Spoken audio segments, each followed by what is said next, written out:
Oke teman-teman, ini sudah mendidih. Ya, baru kita angkat. Kita akan campurkan nanti ke pakannya. Bagaimana untuk pembuatan pakan alternatifnya? Ya, ini nutrisi sangat tinggi sekali ya teman-teman ya, terkhususnya karbohidratnya. Karbohidrat sangat tinggi sekali di pakan alternatif ini. Tinggal dituang saja seperti ini teman-teman. Nah, dituang seperti ini. Itu airnya kelihatan ya. Sengaja memang kita kondisinya kalau supaya untuk air pembesaran seperti ini, perkiraan kita 1 minggu lagi, jikalau kalian punya niat untuk jual, maka buatlah pakannya seperti ini teman-teman. Nah, kondisinya sudah seperti ini masih panas sekali ya, makanya saya biarkan dulu tempat terbuka seperti ini. Nah, biar dia sambil dingin teman-teman. Tinggal ditambahkan, ini ada dedak padi teman-teman, dedak padi, dedak jagung, ada pur 511 nya juga, ada jagung gilingnya juga. Nah, ditakar saja nanti sesuai dengan banyaknya di tempat kalian. Nah, airnya itu biarkan saja seperti itu, nanti kita campur. Karena kita memang nanti harapkan nanti pakan yang kita berikan ini adalah seperti agak benyek-benyek gitu teman-teman. Nah, saya akan jelaskan kepada teman-teman sambil menunggu ini dingin. Saya akan jelaskan kepada teman-teman bagaimana kondisinya ayam kita ini 3 bulan itu sudah capai ya. Ini ada pakan dari rumahan ya, ataupun sisa limbah dari rumahan atau entah apa-apa saja ini teman-teman. Ada cabai, ada apa, itu ada nasi-nasi apa sisa gitu ya. Itu saya sudah cuci ya, sudah dicuci terlebih dahulu, baru diberikan kepada ayamnya. Kalau tidak dicuci nanti mengandung minyak, minyak itu menghambat perkembangan dari nutrisi yang kita berikan teman-teman. Itu yang kurang dipahami dari peternak-peternak, apalagi untuk pemula ya. Saya bukan menggurui, tetapi sama-sama kita belajar berdasarkan pengalaman yang sudah saya dapatkan teman-teman. Jadi kalaupun ada nanti pakan-pakan alternatif ataupun sisa-sisa limbah dari rumahan, itu diberikan saja, tidak ada masalah. Ataupun dicampurkan kepada pakan yang akan kita olah ini pun tidak ada masalah. Tetapi terlebih dahulu, karena itu masih panas, saya tuangkan saja di sini sambil saya jelaskan teman-teman. Nah, kita berfokus kepada pembentukan bulu ya. Bagaimana banyak sekali ayam di tempat kalian itu ataupun di tempat peternakan yang lainnya, itu bulunya itu apa yang menyebabkan kenapa ayam ini terlihatnya botak ya, ataupun bulunya itu tidak menutup secara merata. Nah, itu banyak sekali faktornya teman-teman. Jadi bukan terfokus kepada satu faktor saja, tetapi ada juga pertanyaan seperti ini. Apakah itu termasuk dalam gennya dari bibit ayamnya? Nah, saya akan jawab teman-teman. Itu cenderung kemungkinan karena genetiknya itu kecil sekali teman-teman. Artinya pengolahan yang kita akan bentuk kepada ayam ini berdasarkan pakannya itu yang pertama, terus sirkulasi udara di tempat kandang kalian teman-teman. Pastikan di tempat kandang kalian itu sirkulasi udaranya bagus, paling tidak ya kalau kalian lihat seperti ini ukurannya hanya 2 meter kali 2,5 meter ya, tidak terlalu lebar, hanya memampatkan dinding di belakang rumah. Ini terbukanya kisaran 45% teman-teman, hampir 50-50, separuh terbuka dan separuh tertutup, tetapi lebih banyak tertutupnya ya. Ini kondisinya saya pakai tirai. Kalau nanti misalnya kalau sudah saya beri makan sore ini saya tutup teman-teman. Nah, saya tutup, saya biarkan saja tertutup karena di sana pun itu ada jendela juga, tetapi itu nggak saya tutup. Hanya itu saja yang terbuka kalau nanti malam kondisinya. Itu ada jaringnya teman-teman ya, tidak pelong seperti itu saja. Nah, jadi itu juga yang menyebabkan ayam ini pergerakan bulunya itu menjadi terhambat karena sirkulasi udara itu tidak baik di dalam kandangnya. Kalau kalian mengharapkan dari perkembangannya ini full sampai mereka panen itu di dalam kandang saja, kalian harus perhatikan sirkulasi udaranya itu tadi teman-teman. Paling tidak harus 45%, 40-45% itu terbuka. Nah, dibuat model jaring seperti ini, jadi sirkulasi udaranya itu bagus, pencahayaan matahari kalaupun bisa nanti memungkinkan itu kalau bisa masuk.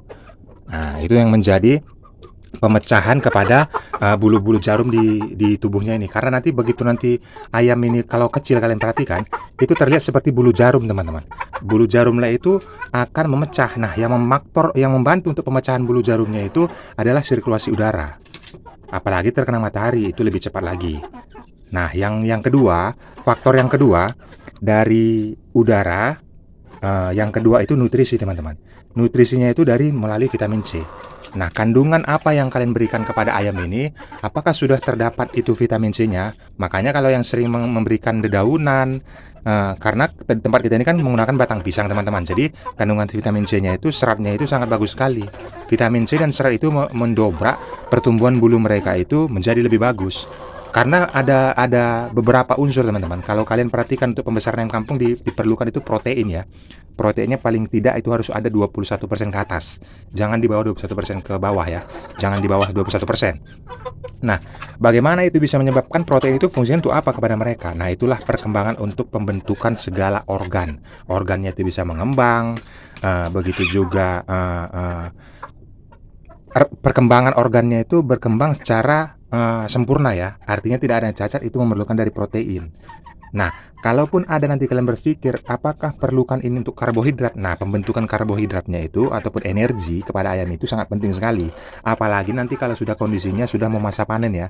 Artinya 2 bulan sampai 3 bulan itu memiliki waktu 1 bulan. Itu energinya ataupun karbohidratnya itu lebih ditinggikan lagi. Makanya metode peternakan yang saya sampaikan kepada kalian itu saya itu memakai waktu kalau dari usia 0 sampai 3 minggu itu nggak akan saya ganggu gugat, saya menggunakan pakan pabrikan 100% teman-teman. Karena di pakan pabrikan 100% yang saya rekomendasikan itu adalah merek Vivo ya.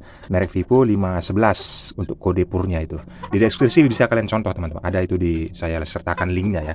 Kalau yang mau beli supaya jangan salah, kalian bisa klik di situ nanti diarahkan ke tokonya.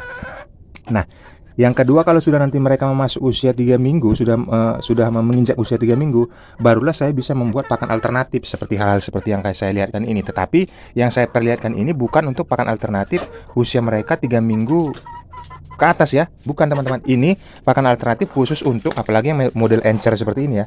Ini khusus untuk 1 minggu memasa panen teman-teman. Nah, 1 minggu memasa panen barulah saya menggunakan metode seperti ini. Nah, untuk menambah ini tinggi sekali, kalau karbohidratnya sangat tinggi sekali ya.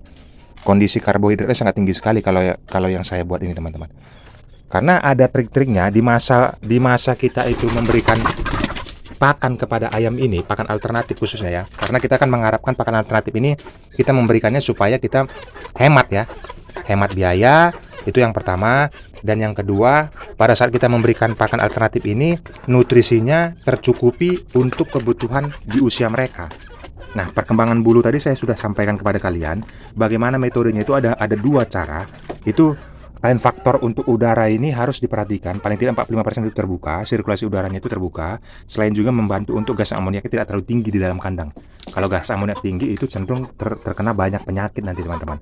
Nah, yang kedua tadi bagaimana seratnya ataupun vitamin C-nya. Itu untuk pembentukan bulu, khusus untuk pembentukan bulu seperti yang saya katakan 2 hal itu. Jadi kalau misalnya itu karena genetiknya ataupun memang sudah keturunannya, tidak teman-teman. Artinya hal-hal seperti itu hanyalah hal-hal yang membuat alasan untuk kita itu seperti putus asa ya. Tidak ada upaya untuk membuat ayam ini jauh lebih baik lagi. Karena di bangsa pasar, di pasar penjualan, konsumen itu menginginkan ayam itu yang cantik teman-teman. Apalagi bulu yang berkilap seperti ini. Ini rata-rata mengkilap teman-teman. Karena apa? Kedua unsur tadi saya sudah berikan kepada mereka. Baik itu dari vitamin C-nya, seratnya. Dan yang kedua dari sirkulasi udara di kandang ini teman-teman. Walaupun kandang ayam saya ini bukan saya lepas, hanya di dalam saja. Di dalam dari mereka itu usia 3 minggu sampai mereka panen ya. Ini sebenarnya udah usia panen. Karena kemarin temannya ada sekitar 180 ekor ya. Tinggal sekarang sekitar 20 ekoran lah ataupun 15 ekor ini. Jadi semuanya sudah dijual. Inilah tinggal sisanya teman-teman. Makanya saya sampaikan kepada kalian bagaimana metode peternakan di tempat saya ini supaya kalian juga bisa tiru. Nah, kita kembali lagi bagaimana tadi kondisinya pada saat mereka ini tadi kita mau panen. Itu saya rubah yang tadinya proteinnya itu harus mereka tinggi 21% ya. Ini saya rubah teman-teman. Kondisi sekarang ini berdasarkan sudah saya cek berdasarkan diskusi dengan ahli pakan ternak ya. Begitu juga dengan ahli pakan untuk hewan ternak. Itu ini karbohidratnya sangat tinggi sekali teman-teman. Ini hampir 35% kalau karbohidratnya. Dari mana itu bisa saya dapatkan? Dari air cucian beras itu tadi. Nah, fungsinya apa karbohidrat itu? Untuk pembentukan daging mereka. Daging mereka lebih padat dan perkembangan daging mereka itu lebih pesat lagi teman-teman. Pesatnya pertumbuhan daging mereka itu secara drastis ya. Artinya bisa kita capai dalam waktu 1 minggu saja bisa nanti nambahnya 2 ons. Nah, seperti itu. Jadi bukan asal-asalan teman-teman. Kalian bisa lihat sendiri bagaimana yang sudah saya sampaikan di video-video sebelumnya. Kalian bisa perhatikan video-video sebelumnya itu perkembangan dari ayamnya ini pasti jauh lebih berbeda teman-teman. Bukan hoax, ada berita-berita yang sudah saya sampaikan sebelum-sebelumnya. Ini adalah sisa-sisa dari ayam kita yang kemarin jumlahnya sekitar 180 ekor. Ada 2 kandang kemarin di sini. Ini 90, ini udah kosong sama sekali, saya pindahkan kemari. Ini juga ada 90. Dari usia mereka dari kemarin 3 minggu ya. 3 minggu saya asuh, saya beli bibitnya sekitar 15.000. Untuk pembesarannya itu sekitar 2 bulan, ya 2 bulan 1 minggu lah di saya, ataupun 2 bulan 2 minggu baru saya jual. Artinya usia ayam ini tepat sekitar 3 bulan 1 minggu.